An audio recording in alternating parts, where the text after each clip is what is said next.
Hello friends, नमस्कार। आज के वीडियो में हम महाभारत में से आदि पर्व की प्रथम अध्याय की पूरी कथा श्रवण करेंगे, जो कि इस प्रकार है। महाभारत भारत का अनुपम धार्मिक, पौराणिक, ऐतिहासिक और दार्शनिक ग्रंथ है। ये हिंदू धर्म के मुख्यतम ग्रंथों में से एक है। ये विश्व का सबसे लंबा साहित्यिक ग्रंथ है। हालांकि इसे साहित्य की सबसे अनुपम कृतियों में से एक माना जाता है, किंतु आज भी ये प्रत्येक भारतीय के लिए एक अनुकरणीय स्रोत है। हिंदू मान्यताओं, पौराणिक संदर्भों एवं स्वयं महाभारत के अनुसार इस काव्य का रचनाकार वेदव्यास जी को माना जाता है और इसे लिखने का श्रेय भगवान गणेश को जाता है। इसे संस्कृत भाषा में लिखा गया था। इस काव्य के रचयिता वेदव्यास जी ने अपने इस अनुपम काव्य में वेदों, वेदांगों और उपनिषदों की गुह्यतम रहस्यों का निरूपण किया है। इसके अतिरिक्त इस काव्य में न्याय, शिक्षा, चिकित्सा, ज्योतिष, युद्धनीति, योगशास्त्र, अर्थशास्त्र, वास्तुशास्त्र, शिल्पशास्त्र, कामशास्त्र, खगोल विद्या तथा धर्मशास्त्र का भी विस्तार से वर्णन किया गया है। महाभारत की विशालता और दार्शनिक गूढ़ता न केवल भारतीय मूल्यों का संकलन है, बल्कि हिंदू धर्म और वैदिक परंपरा का भी सार है।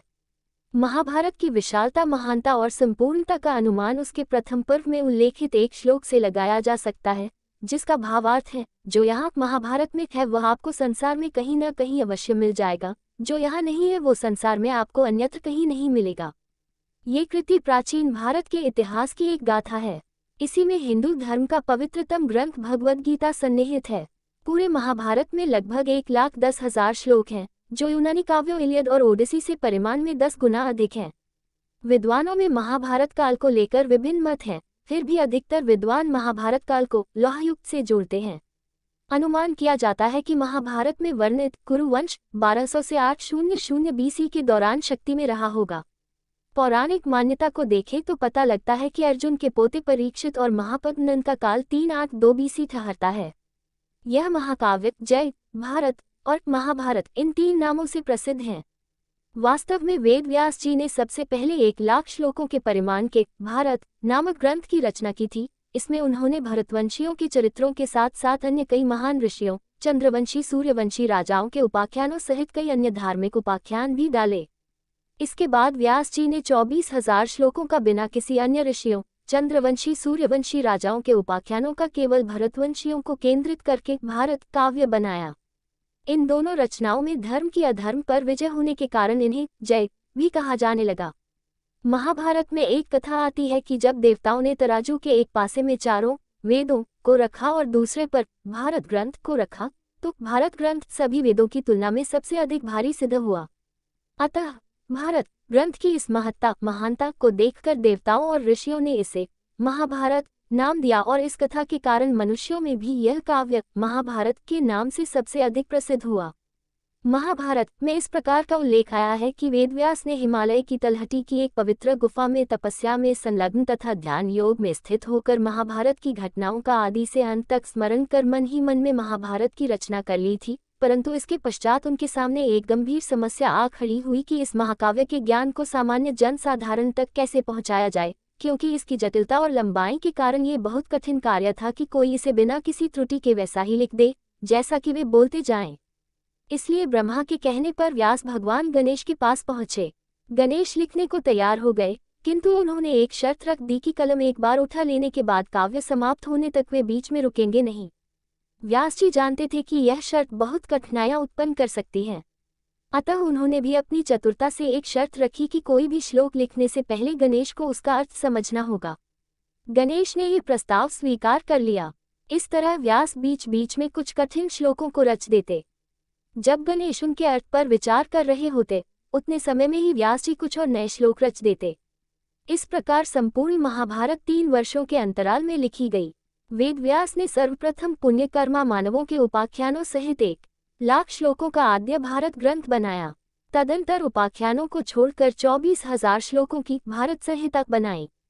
तत्पश्चात व्यास जी ने 60 लाख श्लोकों की एक दूसरी संहिता बनाई, जिसके 30 लाख श्लोक देवलोक में, 15 लाख पितृलोक में तथा 14 लाख श्लोक गंधर्वलोक में समादृत हुए। मनुष्यलोक में 1,00,000 श्लोकों का आद्य भारत प्रतिष्ठित हुआ।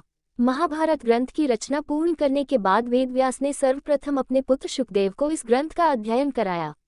महाभारत के पर्व। महाभारत की मूल अभिकल्पना में 18 की संख्या का विशिष्ट योग है।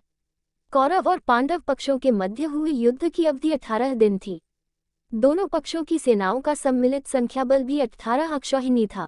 इस युद्ध के प्रमुख सूत्रधार भी 18 थे। महाभारत की प्रबंध योजना में संपूर्ण ग्रंथ को 18 पर्वों में विभक्त किया गया है और महाभारत में भीष्म पर्व के अंतर्गत वर्णित श्रीमद्भगवद्गीता में भी 18 अध्याय हैं। संपूर्ण महाभारत 18 पर्वों में विभक्त है। पर्व का मूलार्थ है गांठ या जोड़। पूर्व कथा को उत्तरवर्ती कथा से जोड़ने के कारण महाभारत के विभाजन का ये नामकरण यथार्थ है। इन पर्वों का नामकरण उस कथानक के महत्वपूर्ण पात्र या घटना के आधार पर किया जाता है। मुख्य पर्वों में प्रायः अन्य भी कई पर्व हैं। इन पर्वों का पुनर्विभाजन अध्यायों में किया गया है। पर्वों और अध्यायों का आकार असमान है। कई पर्व बहुत बड़े हैं और कई पर्व बहुत छोटे हैं। अध्यायों में भी श्लोकों की संख्या अनियत है। किन्हीं अध्यायों में 50 से भी कम श्लोक हैं और किन्हीं किन्हीं में संख्या 200 से भी अधिक है। मुख्य 18 पर्वों के नाम इस प्रकार हैं। आदि पर्व अनुक्रमणिका पर्व। प्रथम अध्याय श्लोक 11 का हिंदी अनुवाद। बदरिकाश्रम निवासी प्रसिद्ध ऋषि श्री नारायण तथा श्री नर, उनकी लीला प्रकट करने वाली भगवती सरस्वती और उसके वक्ता महर्षि वेदव्यास को नमस्कार कर आसुरी शक्तियों का नाश करके अंतःकरण पर दैवी शक्तियों पर विजय प्राप्त करने वाले जय महाभारत एवं अन्य इतिहास पुराण आदि का पाठ करना चाहिए। ओकार स्वरूप भगवान वासुदेव को नमस्कार है। ओकार स्वरूप भगवान पितामह को नमस्कार है। ओकार स्वरूप प्रजापतियों को नमस्कार है। ओकार स्वरूप श्री कृष्ण द्वैपायन को नमस्कार है। ओकार स्वरूप सर्वविघ्नाशक विनायकों को नमस्कार है। एक समय की बात है, नैमिषारण्य में कुलपति महर्षि शौनक के 12 वर्षों तक चालू रहने वाले सत्र में जब उत्तम एवं कठोर ब्रह्मर्षिगण अवकाश के समय सुखपूर्वक बैठे थे, सूत कुल को आनंदित करने वाले लोमहर्षण पुत्र उग्रश्रवा सौती स्वयं कौतूहलवश उन ब्रह्मर्षियों के समीप बड़े विनीत भाव से आए। वे पुराणों के विद्वान और कथावाचक थे। उस समय नैमिषारण्य वासियों के आश्रम में पधारे हुए उन उग्रश्रवा जी को उनसे चित्र विचित्र कथाएं सुनने के लिए सब तपस्वियों ने वहीं घेर लिया। उग्रश्रवा जी ने पहले हाथ जोड़कर उन सभी मुनियों का अभिवादन किया और आप लोगों की तपस्या सुखपूर्वक बढ़ रही है न, इस प्रकार कुशल प्रश्न किया। उन सत्पुरुषों ने भी उग्रश्रवा जी का भली भांति स्वागत सत्कार किया। इसके उपरांत जब वे सभी तपस्वी अपने अपने आसन पर विराजमान हो गए, तब लोमहर्षण पुत्र उग्रश्रवा जी ने भी उनके बताए हुए आसन को विनयपूर्वक ग्रहण किया। तत्पश्चात ये देखकर कि उग्रश्रवा जी थकावट से रहित होकर आराम में बैठे हुए हैं, किसी महर्षि ने बातचीत का प्रसंग उपस्थित करते हुए ये प्रश्न पूछा, कमल नयन सूत कुमार, आपका शुभागमन कहाँ से हो रहा है? अब तक आपने कहाँ आनंद पूर्वक समय बिताया है? मेरे इस प्रश्न का उत्तर दीजिए। उग्रश्रवा जी एक कुशल वक्ता थे। इस प्रकार प्रश्न किए जाने पर वे शुद्धांत करण वाले मुनियों की उस विशाल सभा में ऋषियों तथा राजाओं से संबंध रखने वाली उत्तम एवं यथार्थ कथा कहने लगे।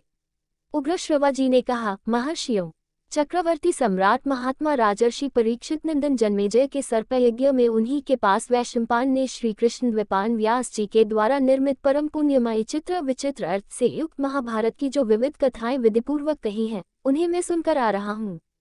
संपूर्ण महाभारत आदि पर्व प्रथम अध्याय के श्लोक 12-27 का हिंदी अनुवाद।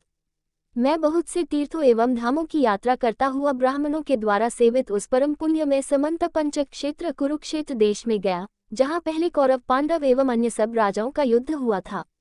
वहीं से आप लोगों के दर्शन की इच्छा लेकर मैं यहाँ आपके पास आया हूँ। मेरी यह मान्यता है कि आप सभी दीर्घायु एवं ब्रह्मस्वरूप हैं। ब्राह्मणों, इस यज्ञ में सम्मिलित आप सभी महात्मा बड़े भाग्यशाली तथा सूर्य और अग्नि के समान तेजस्वी हैं। इस समय आप सभी स्नान, संध्या वंदन, जप और अग्निहोत्र आदि करके शुद्ध हो अपने अपने आसन पर स्वस्चित से विराजमान हैं। आज्ञा कीजिए, मैं आप लोगों को क्या सुनाऊं? क्या मैं आप लोगों को धर्म और अर्थ के गूढ़ रहस्य से युक्त अंतःकरण को शुद्ध करने वाली भिन्न भिन्न पुराणों की कथा सुनाऊं अथवा उदारचरित महानुभाव ऋषियों एवं सम्राटों के पवित्र इतिहास? ऋषियों ने कहा, उग्रश्रवा जी, परमर्षि श्री कृष्ण द्वैपायन ने जिस प्राचीन इतिहास रूप पुराण का वर्णन किया है और देवताओं तथा ऋषियों ने अपने अपने लोक में श्रवण करके जिसकी भूरी भूरी प्रशंसा की है, जो आख्यानों में सर्वश्रेष्ठ है, जिसका एक एक पद, वाक्य एवं पर्व विचित्र शब्द विन्यास और रमणीय अर्थ से परिपूर्ण है, जिसमें आत्मा परमात्मा के सूक्ष्म स्वरूप का निर्णय एवं उनके अनुभव के लिए अनुकूल युक्तियां भरी हुई है और जो संपूर्ण वेदों के तात्पर्यानुकूल अर्थ से अलंकृत है, उस भारत इतिहास के परम पुण्यमयी ग्रंथ के गुप्त भावों को स्पष्ट करने वाली पदों वाक्यों की व्युत्पत्ति से युक्त सब शास्त्रों के अभिप्राय के अनुकूल और उनसे समर्थित हो अद्भुत कर्म व्यास की संहिता है, उसे हम सुनना चाहते हैं।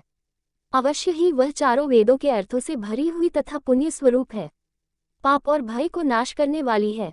भगवान वेदव्यास की आज्ञा से राजा जन्मेजय के यज्ञ में प्रसिद्ध ऋषि वैशंपायन ने आनंद में भरकर भली भांति इसका निरूपण किया है।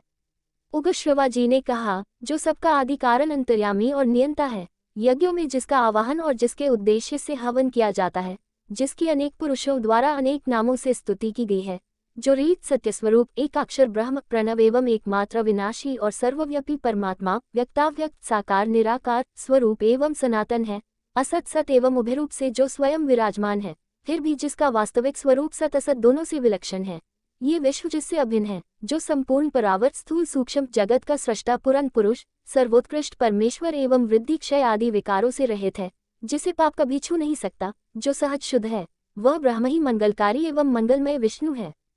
उन्हीं चराचर गुरु ऋषिकेश मन इंद्रियों के प्रेरक श्रीहरि को नमस्कार करके सर्वलोक पूजित अद्भुत कर्मा महात्मा महर्षि व्यासदेव के इस अंत कर्णाशोक मत का मैं वर्णन करूंगा। पृथ्वी पर इस इतिहास का अनेकों कवियों ने वर्णन किया है और इस समय भी बहुत से वर्णन करते हैं। इसी प्रकार अन्य कवि आगे भी इसका वर्णन करते रहेंगे। इस महाभारत की तीनों लोकों में एक महान ज्ञान के रूप में प्रतिष्ठा है। ब्राह्मणादि द्विजाति संक्षेप और विस्तार दोनों ही रूपों में अध्ययन और अध्यापन की परंपरा के द्वारा इसे अपने हृदय में धारण करते हैं। संपूर्ण महाभारत आदि पर्व प्रथम अध्याय के श्लोक 28-41 का हिंदी अनुवाद। ये शुभ ललित एवं मंगलमय शब्द विन्यास से अलंकृत है तथा वैदिक लौकिक या संस्कृत प्राकृत संकेतों से सुशोभित है। अनुष्टुप आदि नाना प्रकार के छंद भी इसमें प्रयुक्त हुए हैं, अतः ये ग्रंथ विद्वानों को बहुत ही प्रिय है। हिमालय की पवित्र तलहटी में पर्वतीय गुफा के भीतर धर्मात्मा व्यास जी स्नानादि से शरीर शुद्धि करके पवित्र हो कुश का आसन बिछाकर बैठे थे। उस समय नियमपूर्वक शांत चित हो वे तपस्या में संलग्न थे। ध्यानासन योग में स्थित हो उन्होंने धर्मपूर्वक महाभारत इतिहास के स्वरूप का विचार करके ज्ञान दृष्टि द्वारा आदि से अंत तक सब कुछ प्रत्यक्ष की भांति देखा और इस ग्रंथ का निर्माण किया। सृष्टि के प्रारंभ में जब यहाँ वस्तु विशेष या नाम रूप आदि का भान नहीं होता था, प्रकाश का कहीं नाम नहीं था, सर्वत्र अंधकार ही अंधकार छा रहा था, उस समय एक बहुत बड़ा अंडक प्रकट हुआ, जो संपूर्ण प्रजा का अविनाशी बीज था। ब्रह्मकल्प के आदि में उसी महान एवं दिव्य अंडक को 4 प्रकार के प्राणी समुदाय का कारण कहा जाता है, जिसमें सत्य स्वरूप ज्योतिर्मय सनातन ब्रह्म अंतर्यामी रूप से प्रविष्ट हुआ है।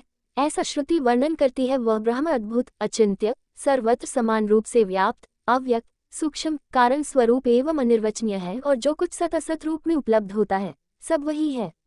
उस अंडक से ही प्रथम देहधारी प्रजापालक प्रभु देवगुरु पितामह ब्रह्मा तथा रुद्र मनु प्रजापति प्रमेश थे प्रचेताओं के पुत्र दक्ष तथा दक्ष के 7 पुत्र प्रकट हुए।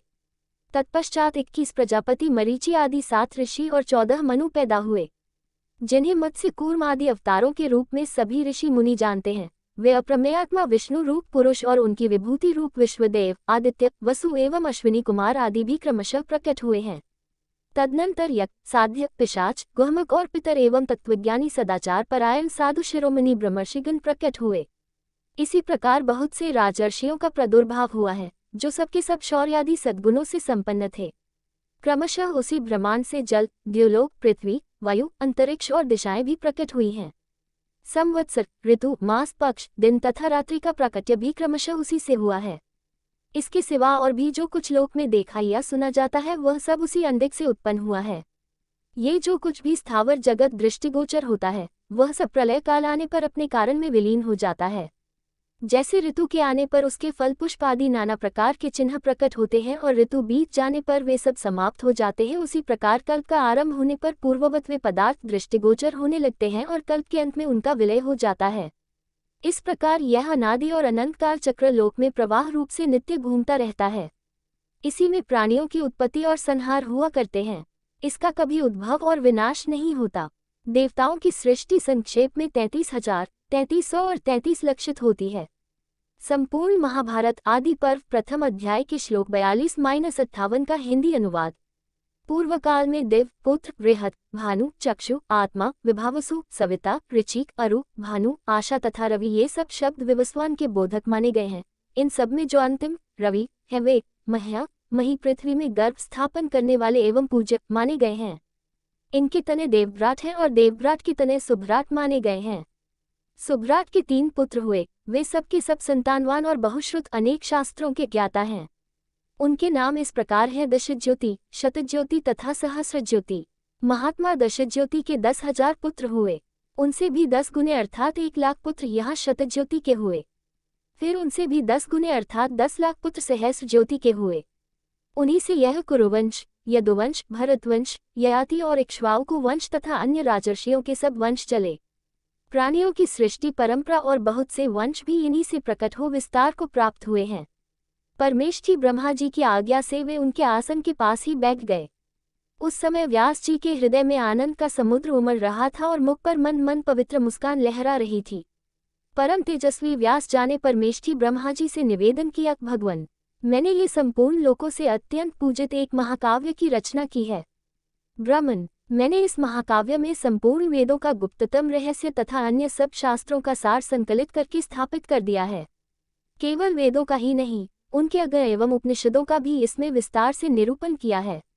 भगवान वेदव्यास ने अपनी ज्ञान दृष्टि से संपूर्ण प्राणियों के निवास स्थान, धर्म, अर्थ और काम के भेद से त्रिविध रहस्य, कर्मोपासना, ज्ञान रूप वेद, विज्ञान सहित योग, धर्म, अर्थ एवं काम, इन धर्म, काम और अर्थरूप 3 पुरुषार्थों के प्रतिपादन करने वाले विविध शास्त्र, लोक व्यवहार की सिद्धि के लिए आयुर्वेद, धनुर्वेद, स्थापत्यवेद आदि लौकिक शास्त्र सब उन्हीं दशज्योति आदि से हुए हैं। इस तत्व को और उनके स्वरूप को भली भांति अनुभव किया। उन्होंने ही इस महाभारत ग्रंथ में व्याख्या के साथ इतिहास का तथा विविध प्रकार की श्रुतियों के रहस्य आदि का पूर्ण रूप से निरूपण किया है और इस पूर्णता को ही इस ग्रंथ का लक्षण बताया गया है। महर्षि ने इस महान ज्ञान का संक्षेप और विस्तार दोनों ही प्रकार से वर्णन किया है, क्योंकि संसार में विद्वान पुरुष संक्षेप और विस्तार दोनों ही रीतियों को पसंद करते हैं। कोई कोई इस ग्रंथ का आरंभ नारायण नमस्कृत्य से मानते हैं और कोई कोई आस्तिक पर्व से। दूसरे विद्वान ब्राह्मण उपचर वसु की कथा से इसका विधिपूर्वक पाठ प्रारंभ करते हैं। विद्वान पुरुष इस भारत संहिता के ज्ञान को विविध प्रकार से प्रकाशित करते हैं। कोई कोई ग्रंथ की व्यवस्था करके समझाने में कुशल होते हैं तो दूसरे विद्वान अपनी तीक्ष्ण मेधाशक्ति के द्वारा इन ग्रंथों को धारण करते हैं। सत्यवती नंदन भगवान व्यास ने अपनी तपस्या एवं ब्रह्मचर्य की शक्ति से सनातन वेद का विस्तार करके इस लोक पावन पवित्र इतिहास का निर्माण किया है। प्रशस्त व्रतधारी, निग्रहानुग्रह समर्थ, सर्वज्ञ पराशर नंदन ब्रह्मर्षि श्री कृष्ण द्वैपायन इस इतिहास शिरोमणि महाभारत की रचना करके यह विचार करने लगे कि अब शिष्यों को इस ग्रंथ का अध्ययन कैसे कराऊं, जनता में इसका प्रचार कैसे हो। द्वैपायन ऋषि का ये विचार जानकर लोकगुरु भगवान ब्रह्मा उन महात्मा की प्रसन्नता तथा लोक कल्याण की कामना से स्वयं ही व्यास जी के आश्रम पर पधारे। संपूर्ण महाभारत आदि पर्व के प्रथम अध्याय श्लोक 59-78 का हिंदी अनुवाद। व्यास जी ब्रह्मा जी को देखकर आश्चर्यचकित रह गए। उन्होंने हाथ जोड़कर प्रणाम किया और खड़े रहे। फिर सावधान होकर सब ऋषि मुनियों के साथ उन्होंने ब्रह्मा जी के लिए आसन की व्यवस्था की। जब उस श्रेष्ठ आसन पर ब्रह्मा जी विराज गए, तब व्यास जी ने उनकी परिक्रमा की और ब्रह्मा जी के आसन के समीप ही विनयपूर्वक खड़े हो गए। इस ग्रंथ में इतिहास और पुराणों का मंथन करके उनका प्रशस्त रूप प्रकट किया गया है। भूत, वर्तमान और भविष्य काल की इन तीनों संज्ञाओं का भी वर्णन हुआ है।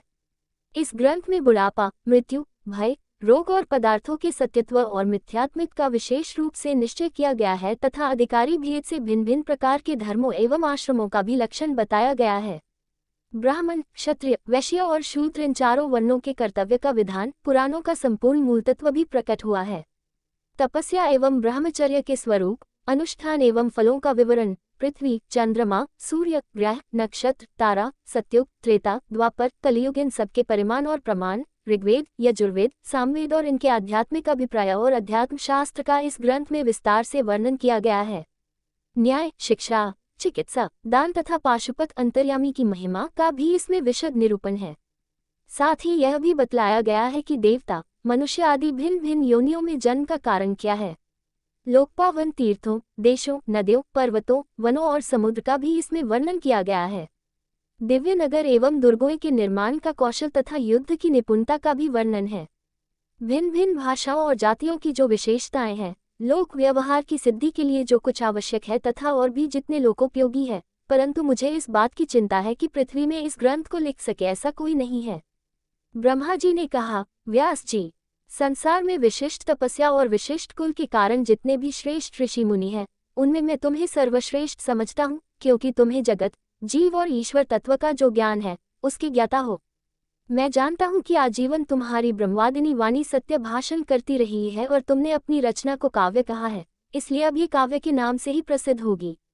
संसार के बड़े से बड़े कवि भी इस काव्य से बढ़कर कोई रचना नहीं कर सकेंगे। ठीक वैसे ही जैसे ब्रह्मचर्य, वानप्रस्थ और संन्यास तीनों आश्रम अपनी विशेषताओं द्वारा गृहस्थ आश्रम से आगे नहीं बढ़ सकते। मुनिव, अपने काव्य को लिखवाने के लिए तुम गणेश जी का स्मरण करो। उग्रश्रवा जी कहते हैं, महात्माओं, ब्रह्मा जी व्यास जी से इस प्रकार संभाषण करके अपने धाम ब्रह्मलोक में चले गए। निष्पाप शौनक, तदनंतर सत्यवती नंदन व्यास जी ने भगवान गणेश का स्मरण किया और स्मरण करते ही भक्तवांछा कल्पतरु विघ्नेश्वर श्री गणेश जी महाराज वहां आए जहां व्यास जी विद्यमान थे। व्यास जी ने गणेश जी का बड़े आदर और प्रेम से स्वागत सत्कार किया और वे जब बैठ गए तब उनसे कहा, गणनायक, आप मेरे द्वारा निर्मित इस महाभारत ग्रंथ के लेखक बन जाइए। मैं बोलकर लिखाता जाऊंगा, मैंने मन ही मन इसकी रचना कर ली है। संपूर्ण महाभारत आदि पर्व प्रथम अध्याय के श्लोक 1994 का हिंदी अनुवाद। ये सुनकर विघ्नराज श्री गणेश जी ने कहा, व्यास जी, यदि लिखते समय क्षणभर के लिए भी मेरी लेखनी न रुके तो मैं इस ग्रंथ का लेखक बन सकता हूँ। व्यास जी ने भी गणेश जी से कहा, बिना समझे किसी भी प्रसंग में एक अक्षर भी न लिखिएगा। गणेश जी ने ओम कहकर स्वीकार किया और लेखक बन गए। तब व्यास जी भी कौतूहलवश ग्रंथ में गांठ लगाने लगे। वे ऐसे ऐसे श्लोक बोल देते जिनका अर्थ बाहर से दूसरा मालूम पड़ता और भीतर कुछ और होता। इसके संबंध में प्रतिज्ञापूर्वक श्री कृष्ण द्वैपायन मुनि ने यह बात कही है। इस ग्रंथ में 8,800 श्लोक ऐसे हैं जिनका अर्थ मैं समझता हूँ, शुकदेव समझते हैं और संजय समझते हैं या नहीं, इसमें संदेह है। मुनिव, वे कूट श्लोक इतने गुथे हुए और गंभीरार्थक हैं कि आज भी उनका रहस्य भेदन नहीं किया जा सकता, क्योंकि उनका अर्थ भी गूढ़ है और शब्द भी योगवृत्ति और रूढ़वृत्ति और आदि रचना वैचित्र्य के कारण गंभीर हैं। स्वयं सर्वज्ञ गणेश जी भी उन श्लोकों का विचार करते समय क्षणभर के लिए ठहर जाते थे। इतने समय में व्यास जी भी और बहुत से श्लोकों की रचना कर लेते थे। संसारी जीव अज्ञानांधकार से अंधे होकर छटपटा रहे हैं। यह महाभारत ज्ञानांजन की शलाका लगाकर उनकी आंख खोल देता है। वह शलाका क्या है? धर्म, अर्थ, काम और मोक्ष रूप पुरुषार्थों का संक्षेप और विस्तार से वर्णन। यह न केवल अज्ञान की रतौंधी दूर करता, प्रत्युत सूर्य के समान उदित होकर मनुष्यों की आंख के सामने का संपूर्ण अंधकार ही नष्ट कर देता है। ये भारत पुराण पूर्ण चंद्रमा के सामने है, जिससे श्रुतियों की चांदनी छिटकती है और मनुष्यों की बुद्धिरूपी कुमुदिनी सदा के लिए खिल जाती है। ये भारत इतिहास एक जाज्वल्यमान दीपक है। यह मोह अंधकार मिटाकर लोगों के अंतःकरण रूपी संपूर्ण अंतर्ग्रह को भली भांति ज्ञानालोक से प्रकाशित कर देता है। महाभारत वृक्ष का बीज है संग्रहाध्याय और जड़ है पौलोम एवं आस्तिक पर्व। संभव पर्व इसके स्कंद का विस्तार है और सभा तथा अरण्य पर्व पक्षियों के रहने योग्य कोट है। अरण्य पर्व इस वृक्ष का ग्रंथि स्थल है। विराट और उद्योग पर्व इसका सार भाग है। भीष्म पर्व इसकी बड़ी शाखा है और द्रोण पर्व इसके पत्ते हैं। कर्ण पर्व इसके श्वेत पुष्प हैं और शल्य पर्व सुगंध। स्त्री पर्व और ऐशिक पर्व इसकी छाया है तथा शांति पर्व इसका महान फल है। आश्वमेधिक पर्व इसका अमृतमय रस है और आश्रमवासिक पर्व आश्रम लेकर बैठने का स्थान। मौसल पर्व श्रुतिरूपा ऊंची ऊंची शास्त्रों का अंतिम भाग है तथा सदाचार एवं विद्या से संपन्न द्विजाति इसका सेवन करते हैं। संसार में जितने भी श्रेष्ठ कवि होंगे उनके काव्य के लिए यह मूल आश्रय होगा। जैसे मेघ संपूर्ण प्राणियों के लिए जीवनदाता है, वैसे ही यह अक्षय भारत वृक्ष है। उग्रश्रवा जी कहते हैं, ये भारत एक वृक्ष है, इसके स्वादु, पवित्र, सरस एवं अविनाशी पुष्प तथा फल हैं धर्म और मोक्ष। उन्हें देवता भी इस वृक्ष से अलग नहीं कर सकते। अब मैं उन्हीं का वर्णन करूंगा। संपूर्ण महाभारत आदि पर्व के प्रथम अध्याय श्लोक से 115 का हिंदी अनुवाद। पहले की बात है, शक्तिशाली धर्मात्मा श्री कृष्ण द्वैपायन व्यास ने अपने माता सत्यवती और परमज्ञानी गंगापुत्र भीष्म पितामह की आज्ञा से विचित्रवीर्य की पत्नी अंबिका आदि के गर्भ से 3 अग्नियों के समान तेजस्वी 3 कुरुवंशी पुत्र उत्पन्न किए, जिनके नाम है धृतराष्ट्र, पांडु और विदुर। इस महाभारत ग्रंथ में व्यास जी ने कुरुवंश के विस्तार, गांधारी की धर्मशीलता, विदुर की उत्तम प्रज्ञा और कुंती देवी के धैर्य का भली भांति वर्णन किया है। महर्षि भगवान व्यास ने इसमें वसुदेवनंदन श्री कृष्ण के महात्म्य, पांडवों की सत्यपरायणता तथा धृतराष्ट्रपुत्र दुर्योधन आदि के दुर्व्यवहारों का स्पष्ट उल्लेख किया है। पुण्यकर्मा मानवों के उपाख्यानों सहित 1 लाख श्लोकों के इस उत्तर ग्रंथ को आद्य भारत महाभारत जानना चाहिए। तदनंतर व्यास जी ने उपाख्यान भाग को छोड़कर 24,000 श्लोकों की भारत संहिता बनाई, जिसे विद्वान पुरुष भारत कहते हैं। इसके पश्चात महर्षि ने पुनः पर्व सहित ग्रंथ में वर्णित वृत्तांतों की अनुक्रमणिका सूची का एक संक्षिप्त अध्याय बनाया, जिसमें केवल 150 श्लोक हैं। व्यास जी ने सबसे पहले अपने पुत्र शुकदेव जी को इस महाभारत ग्रंथ का अध्ययन कराया। तदनंतर उन्होंने दूसरे सुयोग्य अधिकारी एवं अनुगत शिष्यों को इसका उपदेश दिया। तत्पश्चात भगवान व्यास ने 60 लाख श्लोकों की एक दूसरी संहिता बनाई। उसके 3 लाख श्लोक देवलोक में समादृत हो रहे हैं। पितृलोक में 15 लाख तथा गंधर्वलोक में 14 लाख श्लोकों का पाठ होता है। इस मनुष्य लोक में 1 लाख श्लोकों का आद्य भारत महाभारत प्रतिष्ठित है। देवर्षि नारद ने देवताओं को और असित देवल ने पितरों को इसका श्रवण कराया है। शुकदेव जी ने गंधर्व, यक्ष तथा राक्षसों को महाभारत की कथा सुनाई है, परंतु इस मनुष्यलोक में संपूर्ण वेदवेताओं के शिरोमणि व्यास शिष्य धर्मात्मा वैशंपायन जी ने इसका प्रवचन किया है। मुनिवरों, वही 1 लाख श्लोकों का महाभारत आप लोग मुझसे श्रवण कीजिए। दुर्योधन क्रोधमय विशाल वृक्ष के समान है। कर्ण स्कंद, शकुनी शाखा और दू शासन समृद्ध फल पुष्प है। अज्ञानी राजा धृतराष्ट्र ही इसके मूल हैं। युधिष्ठिर धर्म में विशाल वृक्ष हैं। अर्जुन स्कंद, भीमसेन शाखा और माद्रीनंदन इसके समृद्ध फल पुष्प हैं। श्री कृष्ण, वेद और ब्राह्मण ही इस वृक्ष के मूल जड़ हैं। महाराज पांडु अपनी बुद्धि और पराक्रम से अनेक देशों पर विजय पाकर हिंसक मृगों को मारने के स्वभाव वाले होने के कारण ऋषि मुनियों के साथ वन में ही निवास करते थे। एक दिन उन्होंने मृगरूपधारी महर्षि को मैथुनकाल में मार डाला। इससे वे बड़े भारी संकट में पड़ गए। ऋषि ने ये शाप दे दिया कि स्त्री सहवास करने पर तुम्हारी मृत्यु हो जाएगी। ये संकट होते हुए भी युधिष्ठिर आदि पांडवों के जन्म से लेकर जात कर्म आदि सब संस्कार वन में ही हुए और वहीं उन्हें शील एवं सदाचार की रक्षा का उपदेश प्राप्त हुआ। पूर्वोक्त शाप होने पर भी संतान होने का कारण ये था कि कुल धर्म की रक्षा के लिए दुर्वासा द्वारा प्राप्त हुई विद्या का आश्रय लेने के कारण पांडवों की दोनों माताओं कुंती और माद्री के समीप क्रमशः धर्म, वायु, इंद्र तथा दोनों अश्विनी कुमार इन देवताओं का आगमन संभव हो सका। संपूर्ण महाभारत आदि पर्व प्रथम अध्याय के श्लोक 100 से 129 का हिंदी अनुवाद। पतिप्रिया कुंती ने पति से सबके धर्म रहस्य की बातें सुनकर पुत्र पाने की इच्छा से मंत्र जाप पूर्वक स्तुति द्वारा धर्म, वायु और इंद्र देवता का आवाहन किया। कुंती के उपदेश देने पर माद्री भी उस मंत्र विद्या को जान गई और उसने संतान के लिए दोनों अश्विनी कुमारों का आवाहन किया। इस प्रकार इन 5 देवताओं से पांडवों की उत्पत्ति हुई। 5 पांडव अपनी दोनों माताओं द्वारा ही पाले पोसे गए। वे वनों में और महात्माओं के परम पुण्य आश्रमों में ही तपस्वी लोगों के साथ दिनों दिन बढ़ने लगे। पांडु की मृत्यु होने के पश्चात बड़े बड़े ऋषि मुनि स्वयं ही पांडवों को लेकर धृतराष्ट्र एवं उनके पुत्रों के पास आए। उस समय पांडव नन्हे नन्हे शिशु के रूप में बड़े ही सुंदर लगते थे। वे सिर पर जटा धारण किए ब्रह्मचारी के वेश में थे। ऋषियों ने वहां जाकर धृतराष्ट्र एवं उनके पुत्रों से कहा, ये तुम्हारे पुत्र, भाई, शिष्य और सुहृद हैं। ये सभी महाराज पांडु के ही पुत्र हैं। इतना कहकर वे मुनि वहां से अंतर्धान हो गए। ऋषियों द्वारा लाए हुए उन पांडवों को देखकर सभी कौरव और नगर निवासी, शिष्ट तथा वर्णाश्रमी हर्ष से भरकर अत्यंत कोलाहल करने लगे। कोई कहते, ये पांडु के पुत्र नहीं हैं। दूसरे कहते, अजी, ये उन्हीं के हैं। कुछ लोग कहते, जब पांडु को मरे इतने दिन हो गए, तब ये उनके पुत्र कैसे हो सकते हैं। फिर सब लोग कहने लगे, हम तो सर्वथा इनका स्वागत करते हैं। हमारे लिए बड़े सौभाग्य की बात है कि आज हम महाराज पांडु की संतान को अपनी आंखों से देख रहे हैं। फिर तो सब ओर से स्वागत बोलने वालों की ही बातें सुनाई देने लगी। दर्शकों का वह तुमुल शब्द बंद होने पर संपूर्ण दिशाओं को प्रतिध्वनित करती हुई अदृश्य भूतों देवताओं की यह सम्मिलित आवाज आकाशवाणी गूंज उठी, ये पांडव ही हैं। जिस समय पांडवों ने नगर में प्रवेश किया, उसी समय फूलों की वर्षा होने लगी। सब ओर सुगंध छा गई तथा शंख और दुंदुभियों के मांगलिक शब्द सुनाई देने लगे। यह एक अद्भुत चमत्कारी सी बात हुई। सभी नागरिक पांडवों के प्रेम से आनंद में भरकर ऊंचे स्वर से अभिनंदन ध्वनि करने लगे।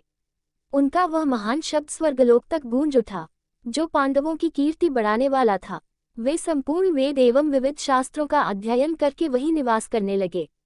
सभी उनका आदर करते थे और उन्हें किसी से भय नहीं था। राष्ट्र की संपूर्ण प्रजा के शौचाचार, भीमसेन की धृति, अर्जुन के विक्रम तथा नकुल सहदेव की गुरु शुश्रूषा, क्षमाशीलता और विनय से बहुत ही प्रसन्न होती थी।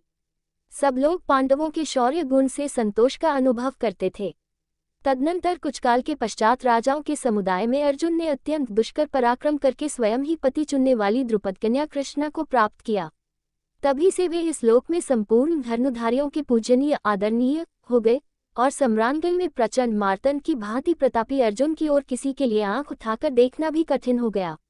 उन्होंने पृथक पृथक तथा महान संघ बनाकर आए हुए सब राजाओं को जीतकर महाराज युधिष्ठिर के राजसूय नामक महायज्ञ को संपन्न कराया। संपूर्ण महाभारत आदि पर्व प्रथम अध्याय के श्लोक 130-145 का हिंदी अनुवाद। भगवान श्री कृष्ण की सुंदर नीति और भीमसेन तथा अर्जुन की शक्ति से बल के घमंड में चूर रहने वाले जरासंध और चेदिराज शिशुपाल को मरवाकर धर्मराज युधिष्ठिर ने महायज्ञ राजसूय का संपादन किया। वह यज्ञ सभी उत्तम गुणों से संपन्न था। उसमें प्रचुर अन्न और पर्याप्त दक्षिणा का वितरण किया गया था। उस समय इधर उधर विभिन्न देशों तथा नृपतियों के यहाँ से मणि, सुवर्ण, रत्न, गाय, हाथी, घोड़े, धन संपत्ति, विचित्र वस्त्र, तंबू, कनात, पर्दे, उत्तम कंबल, श्रेष्ठ मृगचर्म तथा रंकु नामक मृग के बालों से बने हुए कोमल बिछौने आदि जो उपहार की बहुमूल्य वस्तुएं आती, वे दुर्योधन के हाथ में दी जाती उसी की देखरेख में रखी जाती थी। उस समय पांडवों की वह बड़ी चढ़ी समृद्धि संपत्ति देखकर दुर्योधन के मन में ईर्ष्याजनित महान रोष एवं दुख का उदय हुआ। उस अवसर पर मयदान ने पांडवों को एक सभा भवन भेंट में दिया था, जिसकी रूपरेखा विमान के समान थी। वह भवन उसके शिल्प कौशल का एक अच्छा नमूना था। उसे देखकर दुर्योधन को और अधिक संताप हुआ।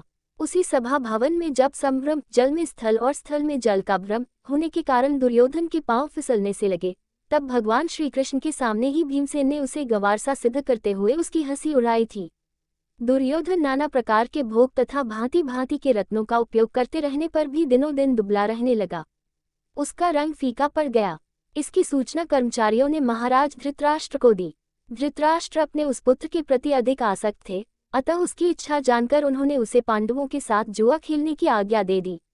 जब भगवान श्री कृष्ण ने ये समाचार सुना, तब उन्हें धृतराष्ट्र पर बड़ा क्रोध आया। यद्यपि उनके मन में कलह की संभावना के कारण कुछ विशेष प्रसन्नता नहीं हुई, यथापि उन्होंने मौन रहकर इन विवादों का अनुमोदन ही किया और भिन्न भिन्न प्रकार के भयंकर अन्याय, द्यूत आदि को देखकर भी उनकी उपेक्षा कर दी। इस अनुमोदन या उपेक्षा का कारण ये था कि वे धर्मनाशक दुष्ट राजाओं का संहार चाहते थे। अतः उन्हें विश्वास था कि इस विग्रहजनित महान युद्ध में विदुर, भीष्म, द्रोणाचार्य तथा कृपाचार्य की अवहेलना करके सभी दुष्ट क्षत्रिय एक दूसरे को अपनी क्रोधाग्नि में भस्म कर डालेंगे। जब युद्ध में पांडवों की जीत होती गई, तब यह अत्यंत अप्रिय समाचार सुनकर तथा दुर्योधन, कर्ण और शकुनी के दुराग्रहपूर्ण निश्चित विचार जानकर धृतराष्ट्र बहुत देर तक चिंता में पड़े रहे। फिर उन्होंने संजय से कहा, संजय, मेरी सब बातें सुन लो। फिर इस युद्ध या विनाश के लिए तुम मुझे दोष न दे सकोगे। तुम विद्वान, मेधावी, बुद्धिमान और पंडित के लिए भी आदरणीय हो। इस युद्ध में मेरी सम्मति बिल्कुल नहीं थी और यह जो हमारे कुल का विनाश हो गया है, इससे मुझे तनिक भी प्रसन्नता नहीं हुई है। मेरे लिए अपने पुत्रों और पांडवों में कोई भेद नहीं था, किंतु क्या करूं, मेरे पुत्र क्रोध के वशीभूत हो मुझ पर ही दोषारोपण करते थे और मेरी बात नहीं मानते थे। मैं अंधा हूँ, अतः कुछ दीनता के कारण और कुछ पुत्रों के प्रति अधिक आसक्ति होने से भी वह सब अन्याय सहता आ रहा हूँ। मंदबुद्धि दुर्योधन जब मोहवश दुखी होता था, तब मैं भी उसके साथ दुखी हो जाता था। संपूर्ण महाभारत आदि पर्व प्रथम अध्याय के श्लोक 146-159 का हिंदी अनुवाद। राजसूय यज्ञ में महापराक्रमी पांडुपुत्र युधिष्ठिर की सर्वोपरि समृद्धि संपत्ति देखकर तथा सभा भवन की सीढ़ियों पर चढ़ते और उस भवन को देखते समय भीमसेन के द्वारा उपहास पाकर दुर्योधन भारी अमर्ष में भर गया था। युद्ध में पांडवों को हराने की शक्ति तो उसमें थी नहीं, अतः क्षत्रिय होते हुए भी वह युद्ध के लिए उत्साह नहीं दिखा सका। परंतु पांडवों की उस उत्तम संपत्ति को हथियाने के लिए उसने गांधार राज शकुनी को साथ लेकर कपटपूर्ण द्यूत खेलने का ही निश्चय किया।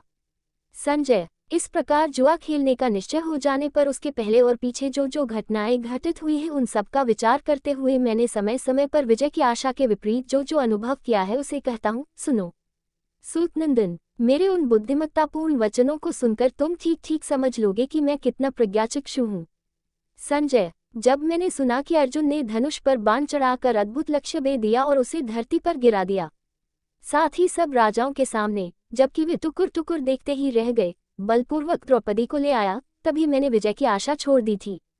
संजय, तब मैंने सुना कि अर्जुन ने द्वारका में मधुवंश की राजकुमारी और श्री कृष्ण की बहन सुभद्रा का बलपूर्वक हरण कर लिया और श्री कृष्ण एवं बलराम इस घटना का विरोध न कर दहेज लेकर इंद्रप्रस्थ में आए, तभी समझ लिया था कि मेरी विजय नहीं हो सकती। जब मैंने सुना कि खांडवदाह के समय देवराज इंद्र तो वर्षा करके आग बुझाना चाहते थे और अर्जुन ने उसे अपने दिव्य बाणों से रोक दिया तथा अग्निदेव को तृप्त किया। संजय, तभी मैंने समझ लिया कि अब मेरी विजय नहीं हो सकती। जब मैंने सुना कि लाक्षा भवन से अपनी माता सहित 5 पांडव बच गए हैं और स्वयं विदुर उनकी स्वार्थ सिद्धि के प्रयत्न में तत्पर हैं। संजय, तभी मैंने विजय की आशा छोड़ दी थी। जब मैंने सुना कि रणभूमि में लक्ष्य बे करके अर्जुन ने द्रौपदी प्राप्त कर ली है और पांचाल वीर तथा पांडव वीर परस्पर संबद्ध हो गए हैं। संजय, उसी समय मैंने विजय की आशा छोड़ दी। जब मैंने सुना कि मगधराज शिरोमणि क्षत्रिय जाति के जाज्वल्यमान रत्न जरासंध को भीमसेन ने उसकी राजधानी में जाकर बिना अस्त्र शस्त्र हाथों से ही चीर दिया। संजय, मेरी जीत की आशा तो तभी टूट गई जब मैंने सुना कि दिग्विजय के समय पांडवों ने बलपूर्वक बड़े बड़े भूमिपतियों को अपने अधीन कर लिया और महायज्ञ राजसूय संपन्न कर दिया। संजय, तभी मैंने समझ लिया कि मेरी विजय की कोई आशा नहीं है। संजय, जब मैंने सुना कि दुखिता द्रौपदी रजस्वलावस्था में आंखों में आंसू भरे केवल एक वस्त्र पहने वीरपतियों के रहते हुए भी अनाथ के समान भरी सभा में घसीट कर लाई गई है, तभी मैंने समझ लिया था कि अब मेरी विजय नहीं हो सकती। जब मैंने सुना कि धूर्त एवं मंद बुद्धि दुशासन ने द्रौपदी का वस्त्र खींचा और वहां वस्त्रों का इतना ढेर लग गया कि वह उसका पार न पा सका। संजय, तभी से मुझे विजय की आशा नहीं रही। संजय, जब मैंने सुना कि धर्मराज युधिष्ठिर को जुए में शकुनी ने हरा दिया और उनका राज्य छीन लिया, फिर भी उनके अतुल बलशाली धीर गंभीर भाइयों ने युधिष्ठिर का अनुगमन ही किया, तभी मैंने विजय की आशा छोड़ दी। संपूर्ण महाभारत आदि पर्व प्रथम अध्याय के श्लोक 160-169 का हिंदी अनुवाद। जब मैंने सुना कि वन में जाते समय धर्मात्मा पांडव धर्मराज युधिष्ठिर के प्रेमवश दुख पा रहे थे और अपने हृदय का भाव प्रकाशित करने के लिए विविध प्रकार की चेष्टाएं कर रहे थे। संजय, तभी मेरी विजय की आशा नष्ट हो गई। जब मैंने सुना कि हजारों स्नातक वनवासी युधिष्ठिर के साथ रह रहे हैं और वे तथा दूसरे महात्मा एवं ब्राह्मण उनसे भिक्षा प्राप्त करते हैं। संजय, तभी मैं विजय के संबंध में निराश हो गया। संजय, जब मैंने सुना कि किरात वेशधारी देव त्रिलोचन महादेव को युद्ध में संतुष्ट करके अर्जुन ने पाशुपत नामक महान अस्त्र प्राप्त कर लिया है, तभी मेरी आशा निराशा में परिणत हो गई। जब मैंने सुना कि वनवास में भी कुंती पुत्रों के पास पुरातन महर्षिगण पधारते और उनसे मिलते हैं, उनके साथ उठते बैठते और निवास करते हैं तथा सेवक संबंधियों सहित पांडवों के प्रति उनका मैत्री भाव हो गया है। संजय, तभी से मुझे अपने पक्ष की विजय का विश्वास नहीं रह गया था। जब मैंने सुना कि सत्यसंध धनंजय अर्जुन स्वर्ग में गए हुए हैं और वहां साक्षात इंद्र से दिव्य अस्त्र शस्त्र की विधिपूर्वक शिक्षा प्राप्त कर रहे हैं और वहां उनके पौरुष एवं ब्रह्मचर्य आदि की प्रशंसा हो रही है। संजय, तभी से मेरी युद्ध में विजय की आशा जाती रही। जब से मैंने सुना कि वरदान के प्रभाव से घमंड के नशे में चूर कालकेय तथा पौलोम नाम के असुरों को, जिन्हें बड़े बड़े देवता भी नहीं जीत सकते थे, अर्जुन ने बात की बात में पराजित कर दिया, तभी से संजय, मैंने विजय की आशा कभी नहीं की।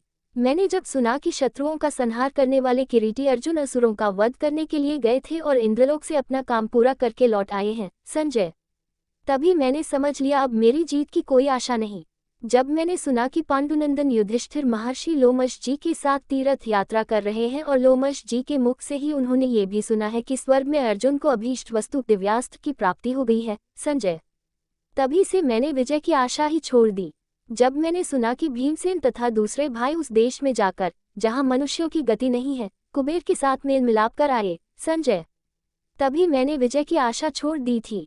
जब मैंने सुना कि कर्ण की बुद्धि पर विश्वास करके चलने वाले मेरे पुत्र घोष यात्रा के निमित्त गए और गंधर्वों के हाथ बंदी बन गए और अर्जुन ने उन्हें उनके हाथ से छुड़ाया। संजय, तभी से मैंने विजय की आशा छोड़ दी। सूत संजय, जब मैंने सुना कि यमराज यक्ष का रूप धारण करके युधिष्ठिर से मिले और युधिष्ठिर ने उनके द्वारा किए गए गूढ़ प्रश्नों का ठीक ठीक समाधान कर दिया, तभी विजय के संबंध में मेरी आशा टूट गई। संजय, विराट की राजधानी में गुप्त रूप से द्रौपदी के साथ 5 पांडव निवास कर रहे थे, परंतु मेरे पुत्र और उनके सहायक इस बात का पता नहीं लगा सके। जब मैंने यह बात सुनी, मुझे ये निश्चय हो गया कि मेरी विजय संभव नहीं है। संपूर्ण महाभारत आदि पर्व प्रथम अध्याय के श्लोक 170-181 का हिंदी अनुवाद। संजय, जब मैंने सुना कि भीमसेन ने द्रौपदी के प्रति किए हुए अपराध का बदला लेने के लिए कीचकों के सर्वश्रेष्ठ वीर को उसके 100 भाइयों सहित युद्ध में मार डाला था, तभी से मुझे विजय की बिल्कुल आशा नहीं रह गई थी। संजय, जब मैंने सुना कि विराट की राजधानी में रहते समय महात्मा धनंजय ने एकमात्र रथ की सहायता से हमारे सभी श्रेष्ठ महारथियों को, जो गोहरण के लिए पूर्ण तैयारी के साथ वहां गए थे, मार भगाया, तभी से मुझे विजय की आशा नहीं रही। जिस दिन मैंने यह बात सुनी कि मत्स्यराज विराट ने अपनी प्रिय एवं सम्मानित पुत्री उत्तरा को अर्जुन के हाथ अर्पित कर दिया, परंतु अर्जुन ने अपने लिए नहीं, अपने पुत्र के लिए उसे स्वीकार किया, संजय, उसी दिन से मैं विजय की आशा नहीं करता था। संजय, युधिष्ठिर जुए में पराजित हैं, निर्धन हैं, घर से निकाले हुए हैं और अपने सगे संबंधियों से बिछड़े हुए हैं।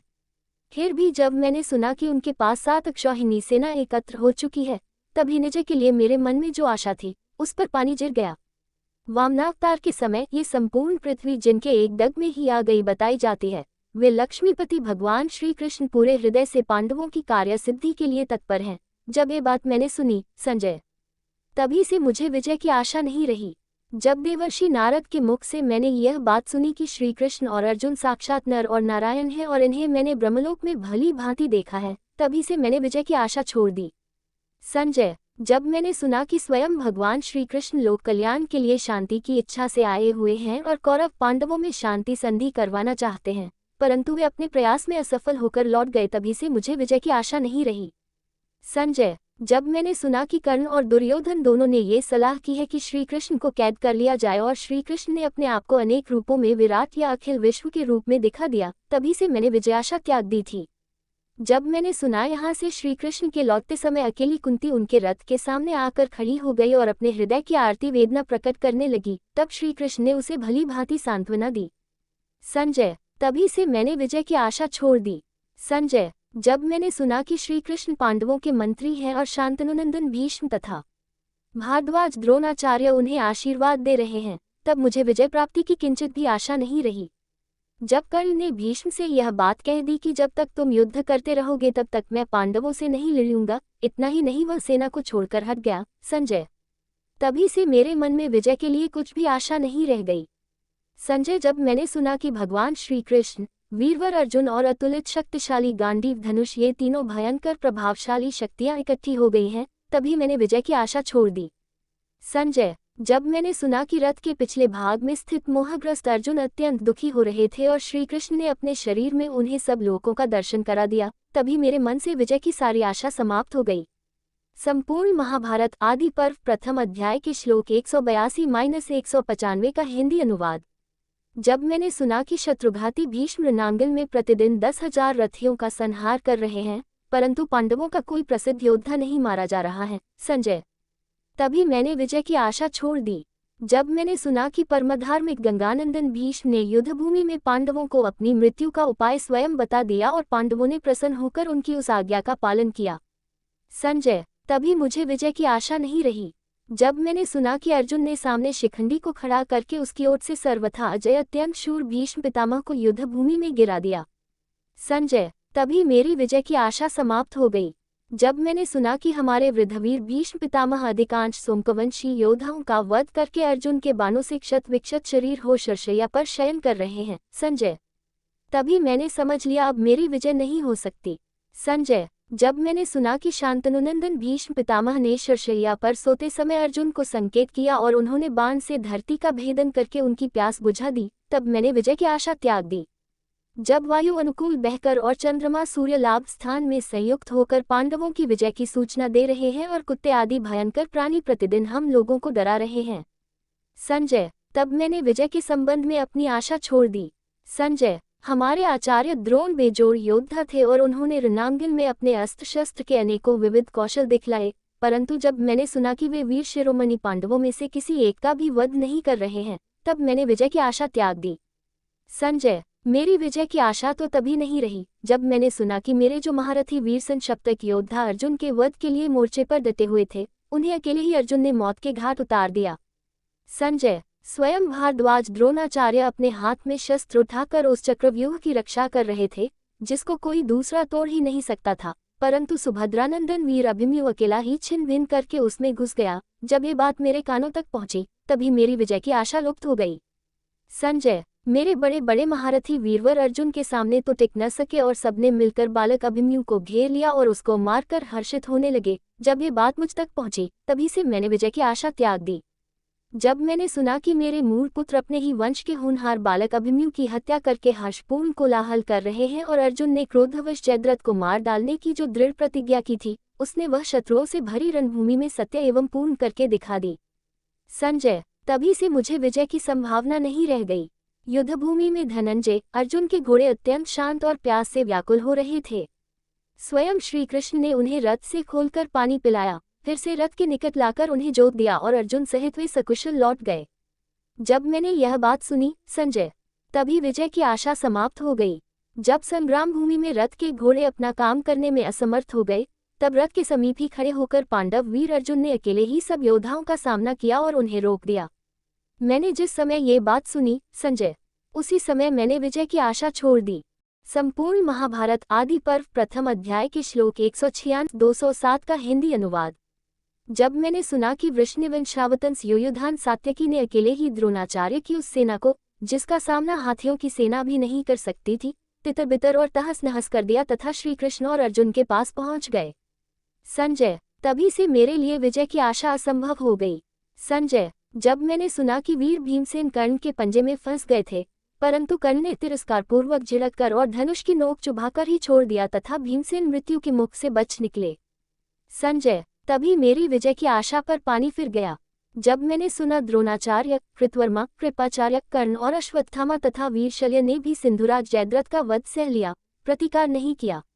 संजय, तभी मैंने विजय की आशा छोड़ दी।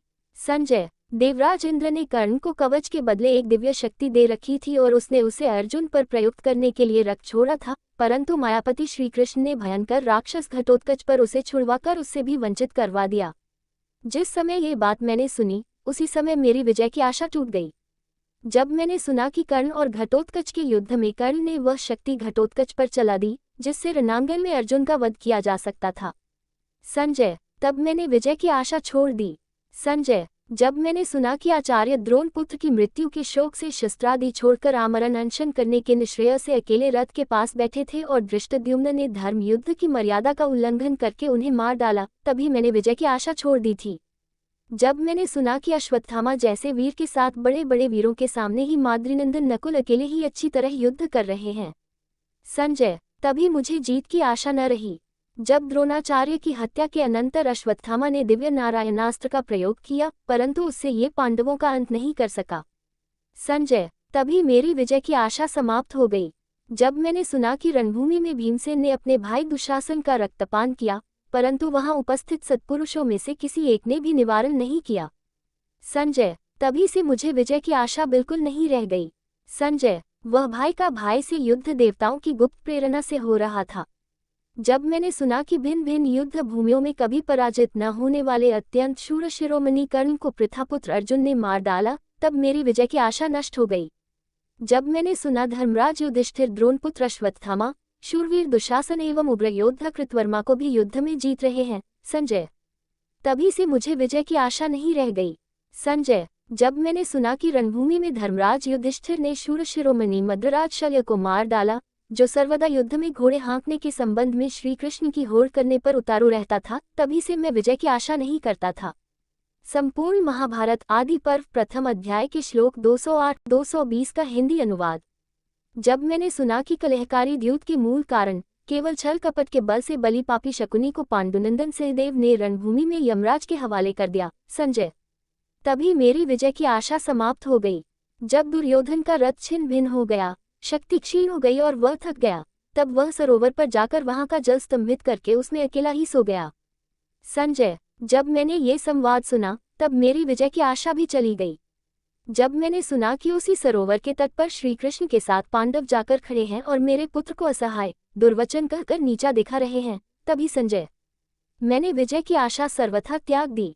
संजय, जब मैंने सुना कि गदा युद्ध में मेरा पुत्र बड़ी निपुणता से पैंतरे बदल कर रणकौशल प्रकट कर रहा है और श्री कृष्ण की सलाह से भीमसेन ने गदायुद्ध की मर्यादा के विपरीत जांघ में गदा का प्रहार करके उसे मार डाला, तब तो संजय, मेरे मन में विजय की आशा रह ही नहीं गई। संजय, जब मैंने सुना कि अश्वत्थामा आदि दुष्टों ने सोते हुए पांचाल नरपतियों और द्रौपदी के होनहार पुत्रों को मारकर अत्यंत विभत्स और वंश के यश को कलंकित करने वाला काम किया है, तब तो मुझे विजय की आशा रही ही नहीं।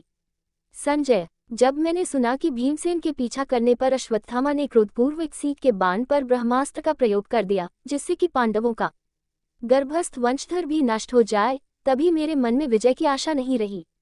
जब मैंने सुना कि अश्वत्थामा के द्वारा प्रयुक्त ब्रह्मशिर अस्त्र को अर्जुन ने स्वस्ति स्वस्ति कहकर अपने अस्त्र से शांत कर दिया और अश्वत्थामा को अपना मणिरत्न भी देना पड़ा, संजय, उसी समय मुझे जीत की आशा नहीं रही। जब मैंने सुना कि अश्वत्थामा अपने महान अस्त्रों का प्रयोग करके उत्तरा का गर्भ गिराने की चेष्टा कर रहा है तथा द्वैपायन व्यास और स्वयं भगवान श्री कृष्ण ने परस्पर विचार करके उसे शापों से अभिशप्त कर दिया है, तभी मेरी विजय की आशा सदा के लिए समाप्त हो गई। इस समय गांधारी की दशा शोचनीय हो गई है, क्योंकि उसके पुत्र, पौत्र, पिता तथा भाई बंधुओं में से कोई नहीं रहा। पांडवों ने दुष्कर कार्य कर डाला। उन्होंने फिर से अपना अकंटक राज्य प्राप्त कर लिया। हाय हाय, कितने कष्ट की बात है। मैंने सुना है कि इस भयंकर युद्ध में केवल 10 व्यक्ति बचे हैं। मेरे पक्ष के 3 कृपाचार्य, अश्वत्थामा और कृतवर्मा तथा पांडव पक्ष के 7 श्री कृष्ण, सात्यकी और 5 पांडव। क्षत्रियों के इस भीषण संग्राम में 18 अक्षौहिणी सेनाएं नष्ट हो गई। सारथे, ये सब सुनकर मेरी आंखों के सामने घना अंधकार छाया हुआ है। मेरे हृदय में मोह का आवेश सा होता जा रहा है। मैं चेतना शून्य हो रहा हूँ। मेरा मन विह्वल सा हो रहा है। उग्रश्रवाजी कहते हैं, धृतराष्ट्र ने ऐसा कहकर बहुत विलाप किया और अत्यंत दुख के कारण वे मूर्छित हो गए। फिर होश में आकर कहने लगे। धृतराष्ट्र ने कहा, संजय, युद्ध का ये परिणाम निकलने पर अब मैं अविलंब अपने प्राण छोड़ना चाहता हूँ। अब जीवन धारण करने का कुछ भी फल मुझे दिखलाई नहीं देता। संपूर्ण महाभारत आदि पर्व प्रथम अध्याय के श्लोक 221-245 का हिंदी अनुवाद। उग्रश्रवाजी कहते हैं, जब राजा धृतराष्ट्र दीनतापूर्वक विलाप करते हुए ऐसा कर रहे थे और नाग के समान लंबी सांस ले रहे थे तथा बार बार मूर्छित होते जा रहे थे, तब बुद्धिमान संजय ने ये सार गर्भित प्रवचन किया। संजय ने कहा, महाराज, अपने परमज्ञानी देवर्षि नारद एवं महर्षि व्यास के मुख से महान उत्साह से युक्त एवं परमपराक्रमी नृपतियों का चरित्र श्रवण किया है। आपने ऐसे ऐसे राजाओं के चरित्र सुने हैं, जो सर्वगुण संपन्न महान राजवंशों में उत्पन्न, दिव्य अस्त्र शस्त्रों के पारदर्शी एवं देवराज इंद्र के समान प्रभावशाली थे, जिन्होंने धर्मयुद्ध से पृथ्वी पर विजय प्राप्त की, बड़ी बड़ी दक्षिणा वाले यज्ञ किए, इस लोक में उज्ज्वल यश प्राप्त किया और फिर काल के गाल में समा गए। इसमें से महारथी शव्य, विजयी वीरों में श्रेष्ठ सृंजय, सुहोत्र, रंतिदेव, काक्षीवान औशिज, बाहलिक, दमन, च्याद्य, शर्याति, अपराजित नल, शत्रुघाती विश्वामित्र, महाबली अम्बरीश, मरुत, मनु, इक्ष्वाकु, गय, भरत, दशरथनंदन श्रीराम, शशबिंदु, भागीरथ, महाभाग्यशाली कृतवीर्य, जन्मेजय और वे शुभकर्मा ययाति, जिनका यज्ञ देवताओं ने स्वयं करवाया था, जिन्होंने अपनी राष्ट्रभूमि को यज्ञों से खास बना दिया था और सारी पृथ्वी यज्ञ संबंधी यूपु खंभों से अंकित कर दी थी। इन 24 राजाओं का वर्णन पूर्वकाल में देवर्षि नारद ने पुत्र शोक से अत्यंत संतप्त महाराज शल्य का दुख दूर करने के लिए किया था। महाराज, पिछले युग में इन राजाओं के अतिरिक्त दूसरे और बहुत से महारथी, महात्मा, शौर्य, वीर्य आदि सद्गुणों से संपन्न परम पराक्रमी राजा हो गए हैं, जैसे पुरु, कुरु, यदु, शूर, महातेजस्वी विश्वगश्व, अनु, युवनाश्वक, ककुत्स्थ, पराक्रमी रघु, विजय, वीतिहोत्र, अन, भव, श्वेत, बृहद गुरु, उशीन, शत्रत, कंक, दुलिदुह, द्रुम, दम्भोद्भव, पर, वेन, सगर, संकृति, निमि, अजय, परशु, पुंड्र, शंभु, निष्पाप, देवावृद्ध, देवाहबय, सुप्रतिम, सुप्रतीक, बृहद्रथ, महान, उत्साही और महाविनयी, सुक्रतु, निष्ठराज, नल, सत्यव्रत, शांत भय, सुमित्र, सुबल, प्रभु, जानुजंग, अनरण्य, अर्क, प्रियभृत्य, शुचिवृत, बलबंधु, निरामर्द, केतुश्रृंग, बृहदबल, दृष्टकेतु, बृहदकेतु, दीप्तकेतु, निरामय, अवीक्षित, चपल, धूर्त, कृतबंधु, द्रेशुधि, महापुराणों में सम्मानित प्रत्यांग, परहा और श्रुति, ये और इनके अतिरिक्त दूसरे सैकड़ों तथा हजारों राजा सुने जाते हैं, जिनका सैकड़ों बार वर्णन किया गया है, और इनके सिवा दूसरे भी, जिनकी संख्या पद्मों में कही गई है, बड़े बुद्धिमान और शक्तिशाली थे। महाराज, किंतु वे अपने विपुल भोग वैभव को छोड़कर वैसे ही मर गए, जैसे आपके पुत्रों की मृत्यु हुई है, जिनके दिव्य कर्म, पराक्रम, त्याग, महात्म्य, आस्तिकता, सत्य, पवित्रता, दया और सरलता आदि सद्गुणों का वर्णन बड़े बड़े विद्वान एवं श्रेष्ठतम कवि प्राचीन ग्रंथों में तथा लोक में भी करते रहते हैं। वे समस्त संपत्ति और सद्गुणों से संपन्न महापुरुष भी मृत्यु को प्राप्त हो गए। आपके पुत्र दुर्योधन आदि तो दुरात्मा, क्रोध से जले भुने, लोभी एवं अत्यंत दुराचारी थे। उनकी मृत्यु पर आपको शोक नहीं करना चाहिए। आपने गुरुजनों से सत्शास्त्रों का श्रवण किया है। आपकी धारणा शक्ति तीव्र है, आप बुद्धिमान हैं और ज्ञानवान पुरुष आपका आदर करते हैं। भरतवंश शिरोमणि, जिनकी बुद्धि शास्त्र के अनुसार सोचती है, वे कभी शोक मोह से मोहित नहीं होते। महाराज, आपने पांडवों के साथ निर्दयता और अपने पुत्रों के प्रति पक्षपात का जो बर्ताव किया है वह आपको विदित ही है। इसलिए अब पुत्रों के जीवन के लिए आपको अत्यंत व्याकुल नहीं होना चाहिए। संपूर्ण महाभारत आदि पर्व प्रथम अध्याय के श्लोक 246-263 का हिंदी अनुवाद। होनहार ही ऐसी थी, इसके लिए आपको शोक नहीं करना चाहिए। भला इस सृष्टि में ऐसा कौन सा पुरुष है जो अपनी बुद्धि की विशेषता से होनहार मिटा सके? अपने कर्मों का फल अवश्य ही भोगना पड़ता है, यह विधाता का विधान है, इसको कोई टाल नहीं सकता। जन्म मृत्यु और सुख दुख सबका मूल कारण काल ही है। काल ही प्राणियों की सृष्टि करता है और काल ही समस्त प्रजा का संहार करता है। फिर प्रजा का संहार करने वाले उस काल को महाकाल स्वरूप परमात्मा ही शांत करता है। संपूर्ण लोकों में ये काल ही शुभ अशुभ सब पदार्थों का करता है। काल ही संपूर्ण प्रजा का संहार करता है और वही पुनः सबकी सृष्टि भी करता है। जब सुषुप्ति अवस्था में सब इंद्रियां और मनोवृत्तियां लीन हो जाती हैं, तब भी यह काल जागता रहता है। काल की गति का कोई उल्लंघन नहीं कर सकता, वह संपूर्ण प्राणियों में समान रूप से बेरोक टोक अपनी क्रिया करता रहता है।